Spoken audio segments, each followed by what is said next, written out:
Welcome to the Just Drive podcast.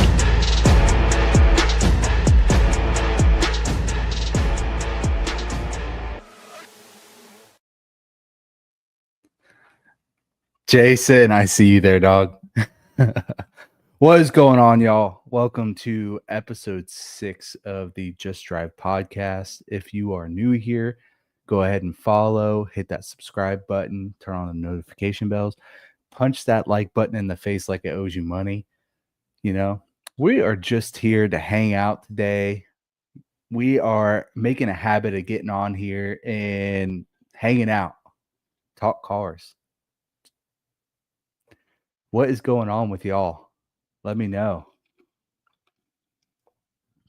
Oh, I have just been chilling, getting some homework done, hanging out with the family, just doing the thing. Dog barking in the background, going crazy. Somebody probably walked by with a dog. Who knows, man? Jason, do you get that Viper yet? Working on the daily. What's the daily? Is that your truck? What's going on with your truck, man? Oh, Toyota. What kind of Toyota is it?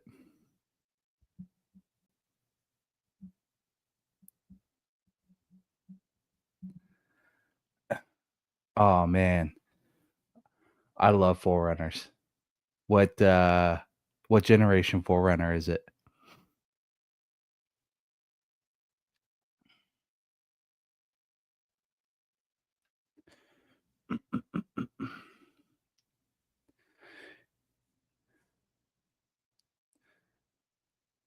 Jeez, man. Got the wheel hub timing chain cover leak.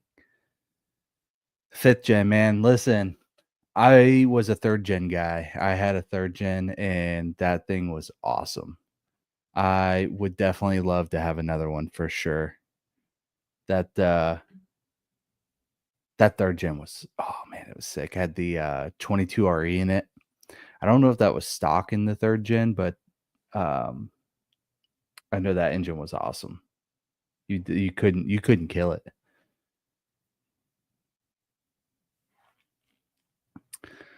Man, what do you guys think about Frederick Osbo's win this past week in Formula Drift Long Beach? Drinking garage beers. Oh man, I've made it, dude. I'm on the TV. Let's go. I'm on the TV, dude. Hold on, let me make sure I look good here. Oh. I would say, what up, Jason's neighbors? If you can hear me, we are here being degenerates.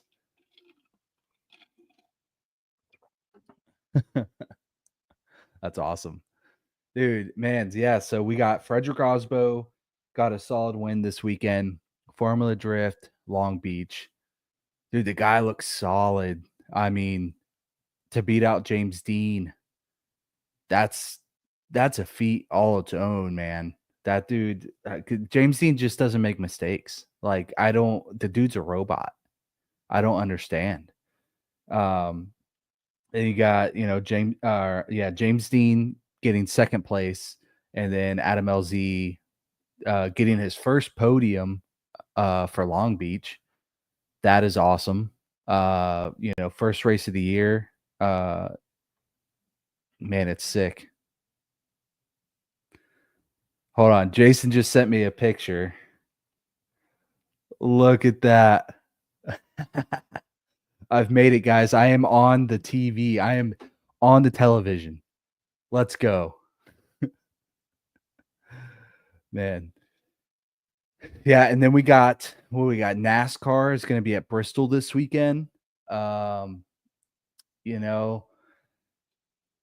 like short track racing just as much as the next stock car fan. And Bristol is the epitome of short track racing, and it's going to be awesome. Do you guys have any predictions on who is going to win Bristol? Let me hear them. Let's go. If you guys got any projects, man, let me know what's going on. We got Jason's working on his Forerunner, on his daily. Man, I say we take that Forerunner and we turn that thing into a Baja machine. We take Smoky Racing, Just Drive, and Operational Speed Supply out to Baja, and we just wing it. Let's run it, dude. Speaking of Operational Speed Supply, guys, Josh did an absolutely sick podcast this past Monday. If you have not seen it, you need to go check it out. He had one of the guys from Redline on talking about oil and car lubricant. Whatever, pretty much any information he could possibly give us, he put it on there. I mean, they had everything. They had a whole PowerPoint on everything that has to do with oil, any kind of oil that your car uses. It's so much information. I'm gonna have to go back and watch it again and just soak up as much as that information as I can because I mean, it's insanely educational. Dude, two-wheel drive we can work with. If it's two-wheel drive, it just needs more power. That's it. Ellis swap the world, baby. Let's go.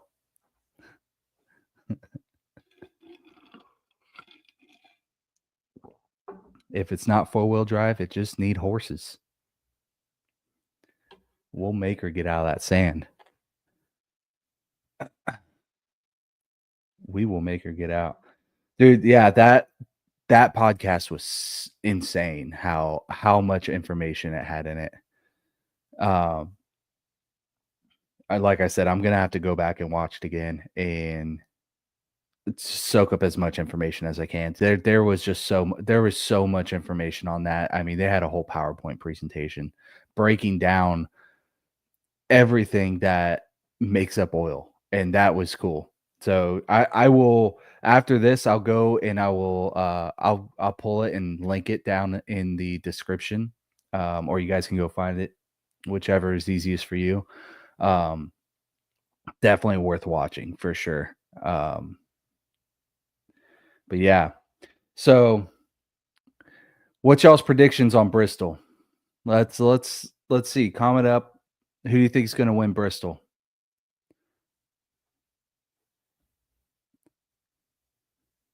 After I get a few comments, I'll put who I think is going to win.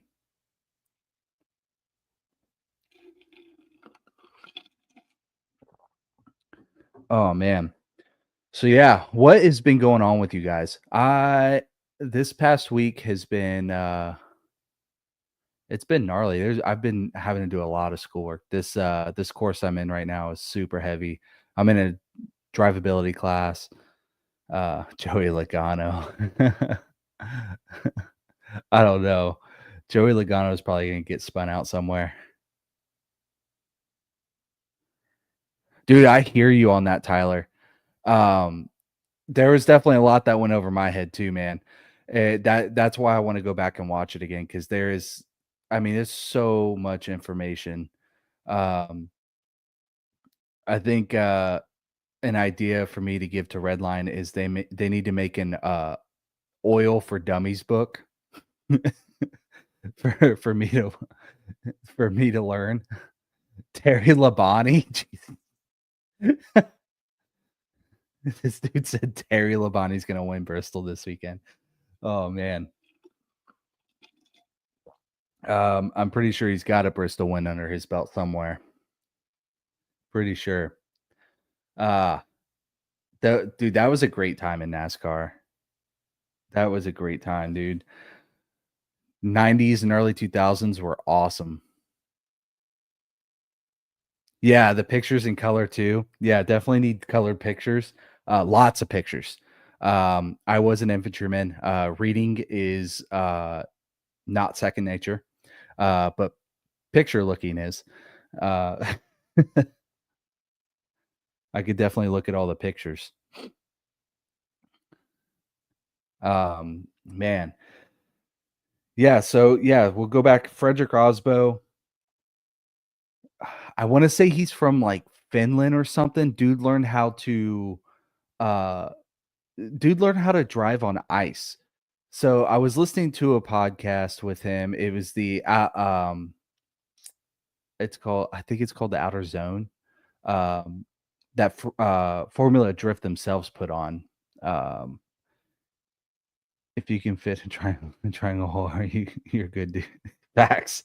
Uh, I tried to fit the square one, it didn't go. Um but yeah, Frederick Osbo, he was saying that I believe it was Frederick Osbo that said this. He was watching the stunt drivers film for a movie, um, and they were driving on the ice. They were like training or filming for a movie or something, and uh, he literally just like went up there and asked for a job and got a job doing some kind of maintenance with the cars and learned how to drive.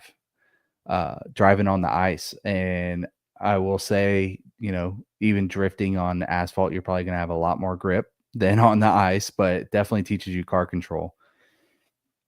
And yeah, Tyler, I do believe that Grid Life is coming up this weekend. Man, I need to get out to a Grid Life. Those are cool. Those are really cool. I really want to get into the WRL and get in some endurance racing. I need a team for that though. I need a whole team because that means pit stops, driver changes, the whole 9 yards. Um, yeah, dude, your car definitely thinks it's driving on ice, man. You just got to pull those fuses. Just send it. You don't need those fuses anymore.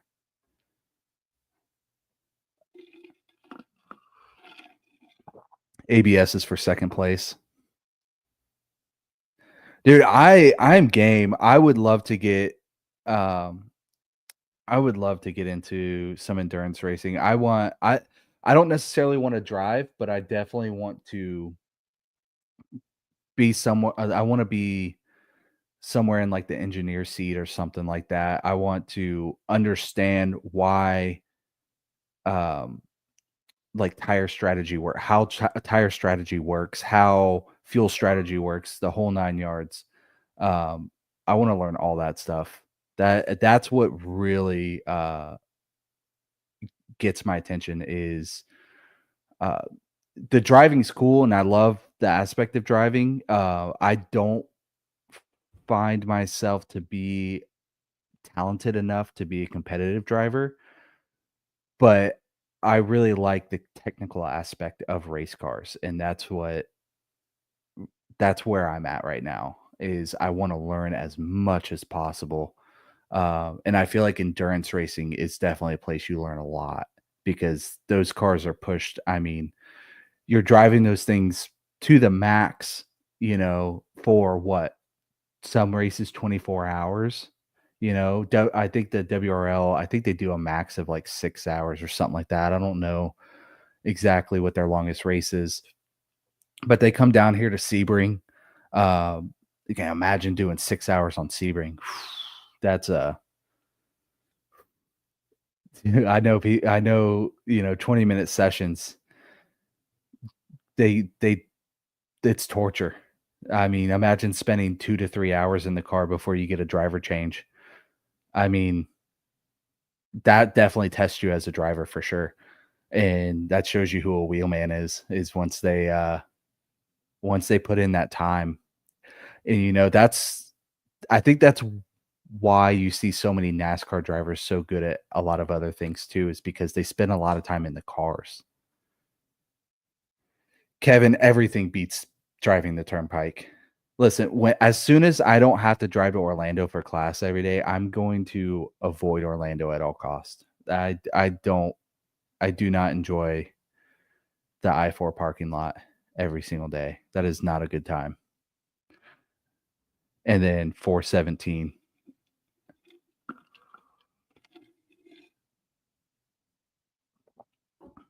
I've done it. from one coast to the next. When I was in the Army, I used to drive down here for pretty much every 4-day weekend, and I would come down 95 and shoot straight across on I-4 all the way over here to the Tampa side, and it was miserable. That is not a 95 is fine. 95 is cool. As soon as you get into Florida, it's fast.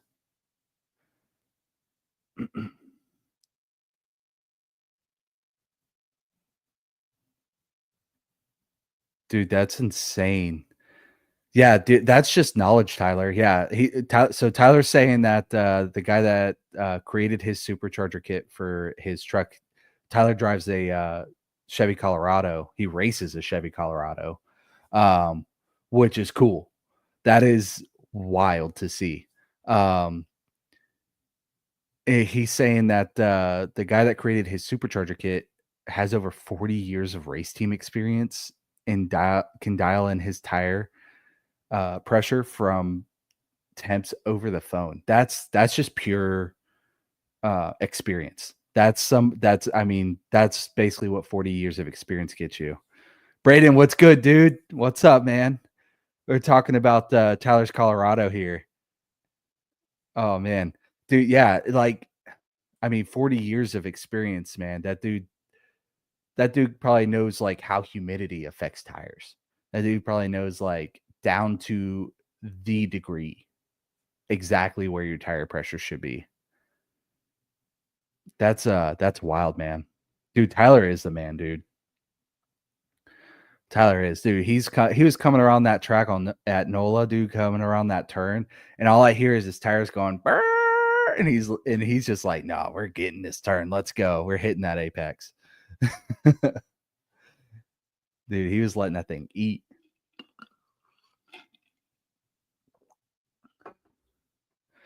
Braden, I am on Jason's TV as we speak. I have made it. I am on television.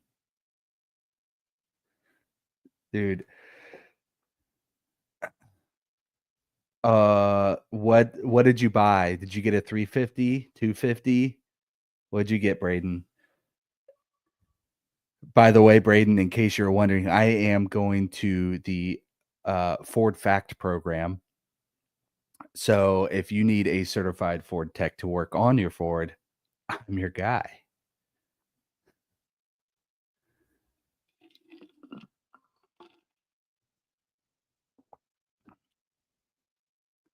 Dude, that's wild. To be able to even tune RC cars, that's a whole dude, that's a whole nother rabbit hole to jump in, is RC cars. I had looked at purchasing some RC cars to have fun with, and dude, I did not realize just how expensive those get. Though they jump up in price really fast. '01 Ranger, let's go, dude. That's not a bad purchase. There's Ford, but then there's Ranger. Ranger is its own thing, man. That is like, especially an '01 Ranger. Let's drop an Atlas in it. Let's throw a 4200 Vortex Atlas motor in your Ranger and let her eat. I think that's the move. Let's go. We'll throw some fat tires in the rear end. We'll pump in as much horsepower into that Atlas as we can, and we'll just make it your daily. It'll just be a real comfortable daily.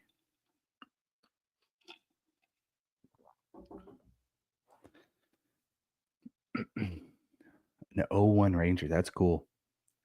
I had an '88 Ranger back in the day. It had a wood chipper motor in it. The person that owned it before me blew the motor up and put a wood chipper engine in it, and I got it for, I think it was $300. I bought it for.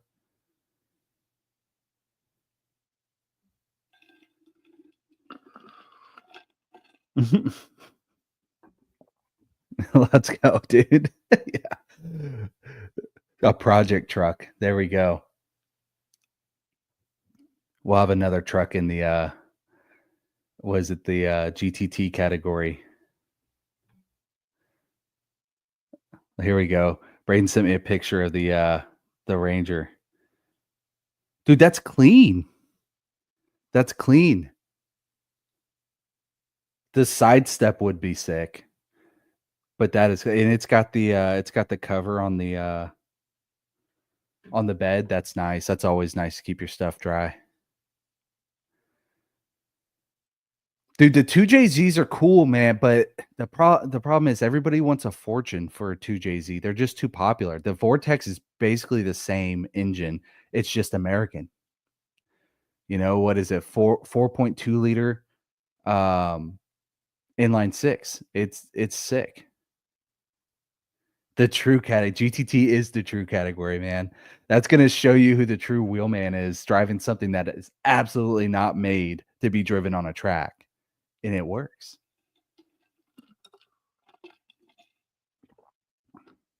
Yeah. Dude, that '88 Ford Ranger was a good time. That thing was cool. Got me to school, so that's all that mattered, right? I was a teenager, so that was a perfect truck for me. The thing was rusted to I mean, it was like it was plagued with rust. Um, People were probably wondering what podunk town I was coming out of to go to school. Dude, GTT is cool, Tyler. I we need there needs to be more trucks in it. There needs to be that class really needs to get popular. Dude, 89 GMC Jimmy. Did the 89 have the Atlas in it, or what was that later on? Was that I know the Trailblazer had the Atlas. Um Dude, I feel you could just pull it out of a junkyard anywhere because I feel like that nobody really knows about that motor yet. You know, we have the 2JZ, we have the Barra from Australia, and they're expensive because you have to import them or find somebody that has one and they wanna charge a fortune for them because they're so popular. But the Atlas is basically the same exact category of engine, and nobody's really utilizing them yet. Do you see a few guys on YouTube popping up with them? But not very much. I really wanna stick an Atlas in a BRZ, 1st gen BRZ. Dude, 4.3 liter, I feel like that is the same engine, 4.3 inline 6. That's probably the same exact engine. It might be like an earlier version of it. Did it have plastic valve covers? 'Cause the the Atlas has well, I think the 1st generation of the Atlas had plastic valve covers, and then they went to, I believe, aluminum after that. Um, oh, it was a V6, okay. The 4.3 V6. Yeah, and then they switched to I wanna say it was the 4.2, which is the inline 6 for the Atlas. Yeah, okay, yeah. Uh, from what I understand, people really like that engine too. Yeah, literally, they just took a 350 and they just cut uh, the 2, pistons off of there and we're like, "Ah, new engine."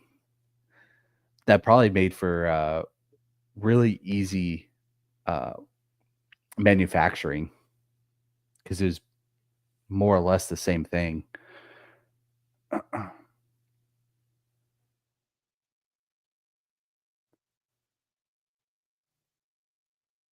Really?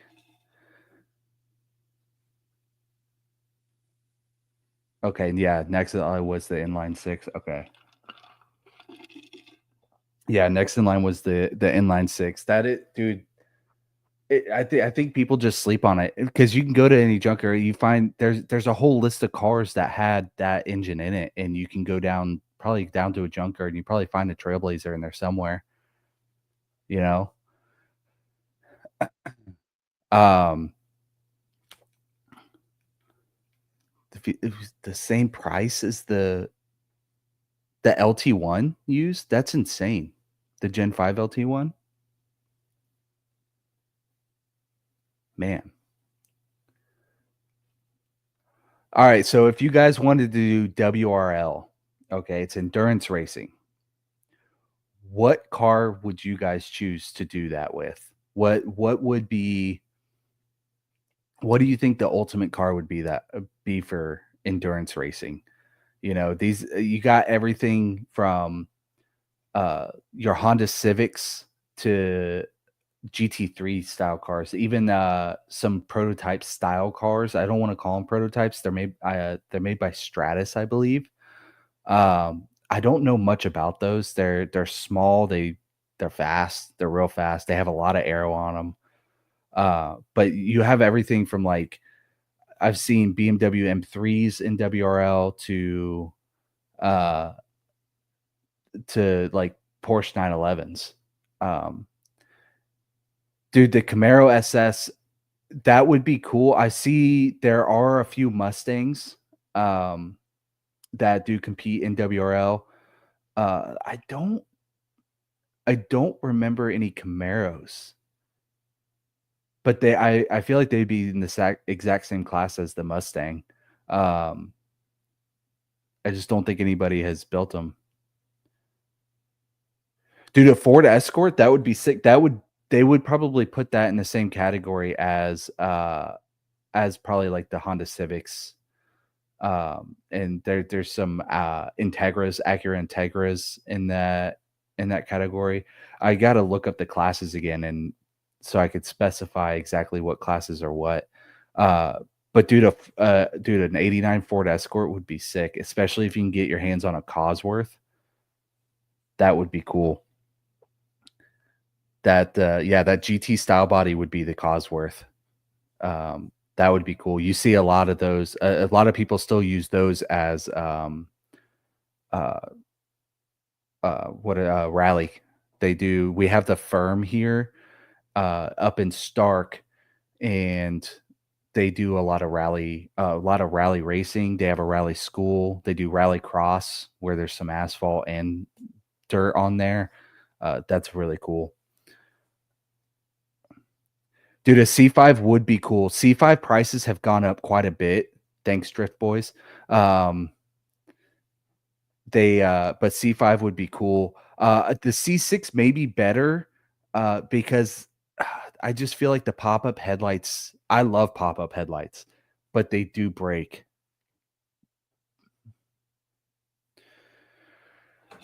Uh, I'm the crew chief. How many drivers? Well, let's see. If we're doing a 6-hour race, I would say 3 drivers because especially if it's like a 6-hour race on Sebring, because that track is just gonna beat you up. You know, 2 hours in the car is you're gonna wanna sleep for the next 3 days after that. Um, I would say 3 drivers, which that wouldn't even be a problem, man. Um, that would be dude, that would be so cool to go and do WRL. I don't know what pricing looks like for it, but they go everywhere. Dude, let's do it, Jason. I will send you every piece of information I can find about WRL. I know they come here to Sebring. I believe they go to Road Atlanta, Road America. They go to Coda. That would be really cool. Um, dude, that would be a solid driving team right there. You, Tim Gordon, and Josh. That would be sick. Um, yeah, and then we need a whole pit crew because we got to do tire changes, driver changes. Um, we got to have stuff ready to go. Uh, yeah, Tyler, I'll send it to you too, man. Um, the I'll have to look at all the pricing and everything and see what that would cost. But they go everywhere. They go to Laguna Seca. Um, I think I said Road America. Coda is definitely on a bucket list for me. That track is absolutely insane. They go to Barber. I'm trying to think, dude. They have a long season.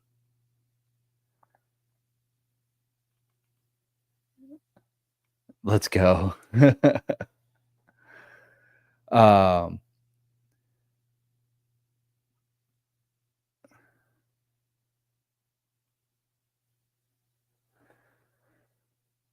Dude, Kevin, that would definitely be something we would need to do a track day and, like, go to a track day that would let us get a little practice in because we don't have I mean, we would be basically walking in there with no experience, which is what the WRL is for. That's definitely like a grassroots learning uh area. That's like you see dudes I went to WRL at Sebring and they were showing up, your normal open car trailers. It wasn't anything too crazy. They had teams. You had some guys, obviously, like any race that are coming in, full toter home, stacker trailer, the whole 9 yards. Um, but for the most part, a lot of it is very grassroots, and it's people trying to learn endurance racing, and that is definitely something I wanna do. I really, really wanna get into endurance racing, I love it. Um, yeah, to answer your question, Kevin, uh, that would definitely be needed, to gain that experience so we know we have some kinda clue what we're walking into.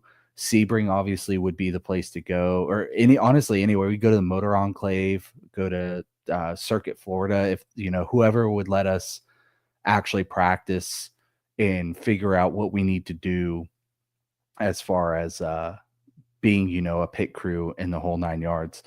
Um, Tires are going to be way more expensive because you're actually going to be running like racing slicks and doing tire changes because you're on the track for, you know, a lot more than 20 minutes and you're going to eat those tires up. Fuel is gonna be a big thing. You're probably gonna want, I'm pretty sure they're all running probably race fuel at this point. They're not running, pump gas. Um, yeah, you see them out there. They have a lot of rules because of it being like an entry level endurance racing series. I know they have rules about, how you do the fueling, when you do the fueling, and how you do driver changes. Um, it's a little more it's not, we're not doing NASCAR style pit stops, trying to do them as fast as possible, but there's a lot of safety that they put into play because, a lot of these people don't have experience and they're learning. And that's, obviously that's what we all got to do. But there's only one way to do it, and it's just to jump in head first. Um, and that, dude, the WRL that's definitely, I feel like that's definitely the next step to go jump in. Yeah, Braden, that's Laguna is definitely another bucket list track for me. I've done tons of simulator time on that track. Between Sebring and Laguna, those are probably my uh, the two most tracks I've turned laps on the simulator is Sebring probably first, and then Laguna in a real close second. NOLA was awesome. NOLA would be a great track to learn. I don't know if WRL goes there. I have to look at their schedule. Um, and that dude, yeah, it's a fast track too, and that's what's cool. But it would definitely be a good place to go learn. Um, I don't know anything about Portland. I'll do some homework on Portland. That would be cool. Um, I've been to Seattle, never been to Portland. Um, but definitely Laguna, Coda, and Road America. Basically, like I really like all some of these really big tracks I would love to go to. I have Sebring is probably the biggest track, aside from like uh, I've been to Charlotte, I've been to Daytona, I've been to Darlington. Um, but even those, man, I think Sebring is probably the coolest place I've been. And it's in my backyard. That probably adds to it a little bit, but dude, it's just so spectator friendly, and there's no part of the track you can't see. Dude, yeah, you guys were telling me about Thunder Hill. That's that place definitely sounds pretty sick. I definitely I need to look up some YouTube videos on Thunderhill. Um, there's definitely, dude, yeah, the West Coast has a lot of really cool places. They have a lot of cool places that nobody even knows about. That's what's cool. Um, because the West Coast really was like a car mecca for so many years. Um, dude, yeah, Daytona Under the Lights is it's sick. I went to the historical series that IMSA puts on. Me and my buddy James went out there for that, and my buddy Alex was with us too. Um, in that, dude, seeing an actual Shelby go around Daytona on the on the Rolex track, not just the stock car track, but on the Rolex track. Seeing that Shelby go around uh Daytona at night with fireworks going and everything was next level. That was probably one of the coolest experiences I've had just because I mean like that's almost like a once in a lifetime opportunity to be able to witness that because it's obviously like that's the only place they race that car. The people that were racing that car were from Sweden and they got the car. I don't know if they built it there, if they built it here, but they travel with HSR, and dude, it was so cool to see that because there was a lot of really historical cars there. Tons of air cooled Porsches. Um, I mean, ton of air cooled Porsches. Like there was. I feel like every class had at least 5 or 6 of them. Um, there was even some not so old prototypes. Uh, I don't know what the newest prototype that they have in there, but I'm pretty sure like once they discontinue that certain generation of car, I think it qualifies to be able to run in that series in one of the classes. They do it a little different. They don't just run it as like like the Daytona Rolex 24. They they run it as separate races. So the amount of racing that you get to see for I think I paid $30 or it was 55 for the ticket, but the amount of racing, you get 2 full days worth of racing for $55 in the infield. I camped out in the infield. I literally slept in my car and at night we just rolled around, took a bunch of video, um, got to talk to some really cool people. Uh, and you can walk up and down the paddock and check out all the cars when they're parked in the garage. Uh, that's a really cool race to go to. That would be fun one to go to as a group just to watch racing and camp out in the infield and just tailgate. Because there's not a whole lot of people there because they're all waiting to go to the actual Rolex, which is that's super crowded. Um, but yeah, man, that's the the WRL would definitely be a great place to go learn. I would love to definitely do some like crew chiefing, um, some spotting, maybe, just engineer position, even to figure out, how we're gonna run. What is our fuel strategy? What is our tire strategy? What is it gonna look like? They have so I think they're usually like 3-day events. You have your practice day, um, in qualifying, I think on like Friday, and then you race on Saturday, and then you do another race on Sunday. So for the price, you get practice, qualifying, and 2 races. And it's multi-class racing. So you're out there with all the different types of cars. You're battling traffic while you're battling the other. Um,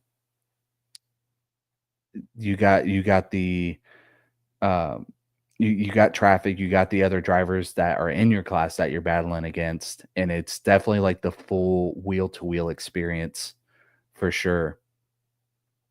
Yeah, dude, that Yeah, dude, we'll build the team. That's I we'll we're gonna figure something out. Dude, the rabbit hole of Japan racing, bro, it is definitely a dream of mine to go to Japan and go to all the Ebisu tracks and check out the toge there, the Ebisu toge that they have. Um, yeah, man. Listen, I am definitely I like my JDMs, so I've definitely dived down the rabbit hole of Japanese racing quite a bit. And the thing about the Japanese series over there is that it's so affordable to race. They have a whole series of just Honda Fits. People might laugh when you see a Honda Fit on the road. You're like, oh, okay, but people don't realize like how solid of a platform that actually is. And they race the wheels off those things, and that's how a lot of those dudes get introduced to racing. Is they go into like the Honda Fits. It's kind of like the Mazda Miatas here, and they start there, and then they work their way up. And dude, some of the guys that come out of Japan, they do some gnarly stuff.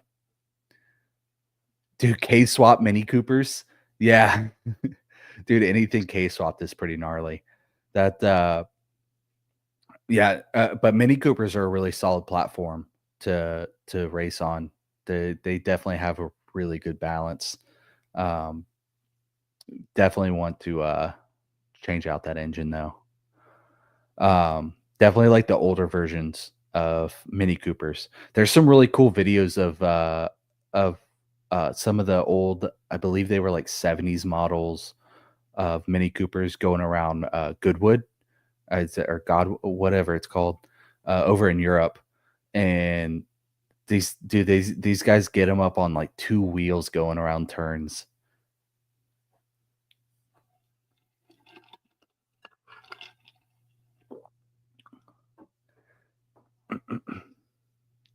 Yeah, we'll get Jason. Jason, you're gonna be number two driver. You gotta be ready to go for that driver change, man. That would be cool. You definitely have to get like seat inserts for the different size person for each seat. Yeah, I don't doubt that Mini Coopers are great for autocross. They're small and they're nimble. They turn on a dime.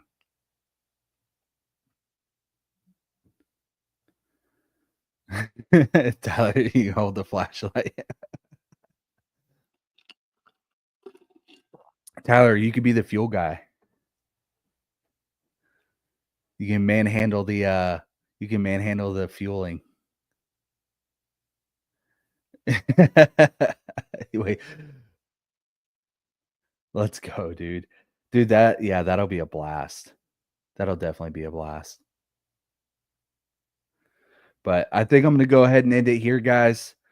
I'm gonna get some homework done, hang out with the family for a bit before we all head off to bed. Definitely got to get that homework done. It never ends. But yeah, I'm gonna gather some information on WRL. You guys stay tuned for that. Um, that we might have something in the making there. So 157, that's me right here, baby. Let's go. Dude, I will definitely give you a ring later for sure. You guys have a good night. Make sure you guys hit up the store. Um, grab yourself a t-shirt, hoodie, hat, something. Um, make sure you guys are subscribed. Hit that notification bell. Smack that like button around. You have a good night, boys.